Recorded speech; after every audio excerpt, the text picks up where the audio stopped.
everybody, Cameron here at Canadian Gamer, coming at you with another CG's Reviews.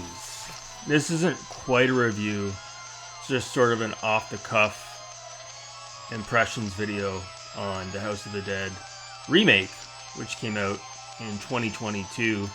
This one done by Forever Entertainment.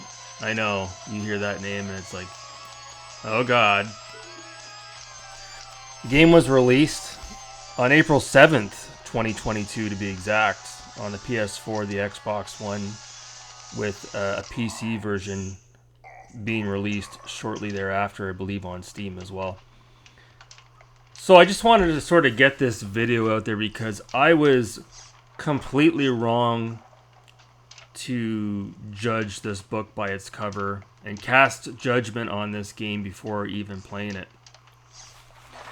So just to give you a little bit of a background on this here, I recently, within the last couple of months, got on a little bit of a shooter kick, light gun game kick, if you will, on the Wii. And I picked up the House of the Dead Overkill, which Gaming Off the Grid swears by. They absolutely love that game. And I picked up the House of the Dead 2 and 3 Returns on the Nintendo Wii as well.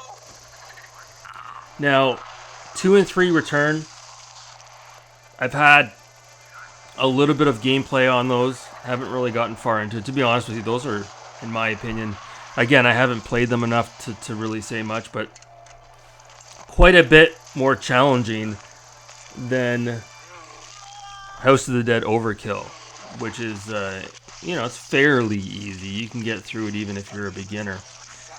So, it wasn't too long after I picked up those games for the Wii. I was on a bit of a Gaming Off the Grid kick. Still am. They reviewed the House of the Dead remake. Again, came out in 2022. And I remember watching their review for this game, and I came away feeling a little bit underwhelmed.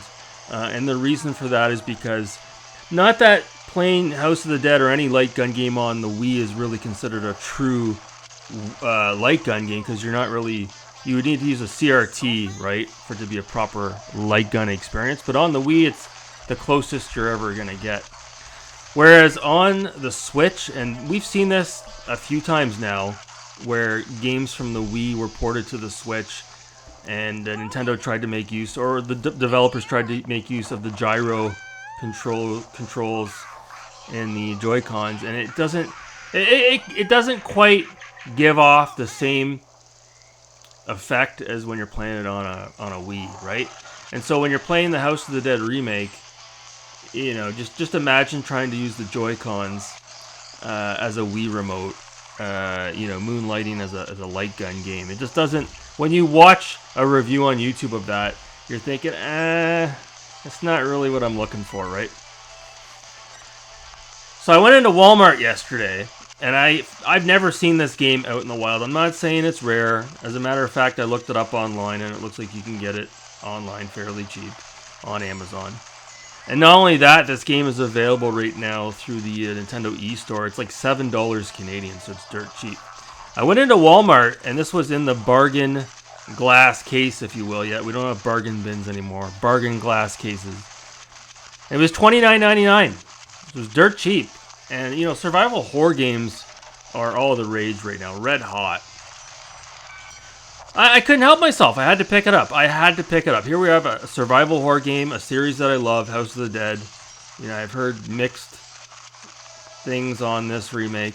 I don't have the original House of the Dead. You can only get it on the Dreamcast, as far as I'm aware. Or maybe it was the Saturn. And so, yeah, I picked it up, and I was pleasantly surprised. You know what? For what they're going for on this, to have a quick pick-up-and-play experience using your Nintendo Switch, it's actually really good, to be honest with you. You use your left and right shoulder buttons, left to reload and right to shoot, and you use your thumbstick to aim your reticle. Now, actually, to be honest with you, I wasn't going to actually say this until after I recorded that footage, but it's a lot more enjoyable playing this game when you've got your Switch placed standing up and you're using a controller, an external controller. I found it to be a better experience versus trying to use the Joy-Cons, which is a lot of times the case when you're playing Nintendo Switch games. At least for me, I've got bigger hands, big dick beaters, if you will.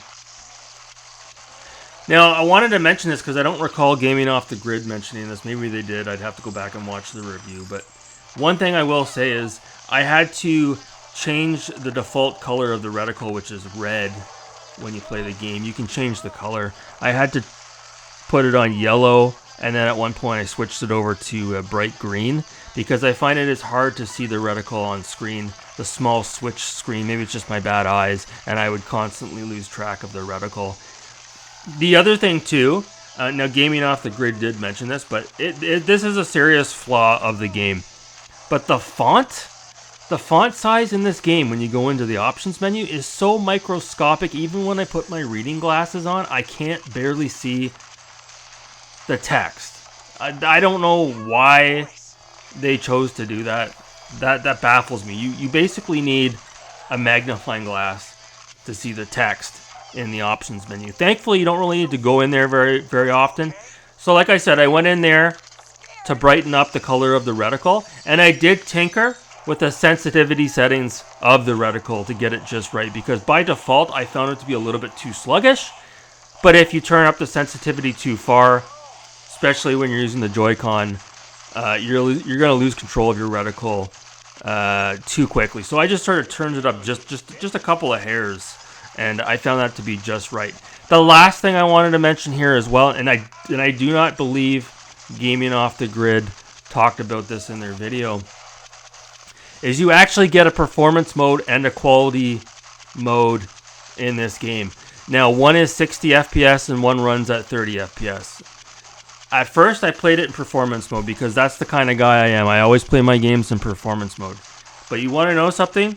It wasn't until after I switched it on to quality mode that I realized how much of a hit this game takes as far as the graphics are concerned. When I say graphics, I'm talking about the ambient lighting, the weather effects, the shadows. Takes a huge hit. So, it's always the case when you go from 60 FPS to 30, it's a bit jarring. After you let your eyes get settled into the 30 FPS, it's actually not that bad. So if you do jump into this game and you wish to play it on the Switch, I recommend playing it in quality mode. If you play this game on the Xbox or the PlayStation 4, PlayStation 5, I highly doubt it's even going to matter. You're probably going to be able to play this game with the graphics turned all the way up at 60 FPS. That being said, the dev team, the indie dev team, I imagine it's an indie dev team, Forever Entertainment, they did a hell of a job with the graphics in this game. And the audio is spot on as well. I had a fun time. You folks, you can run through this game in about 20 minutes. So I am going to speed run this game. There's 4 chapters. So you've got the 3 main chapters and the 4th one.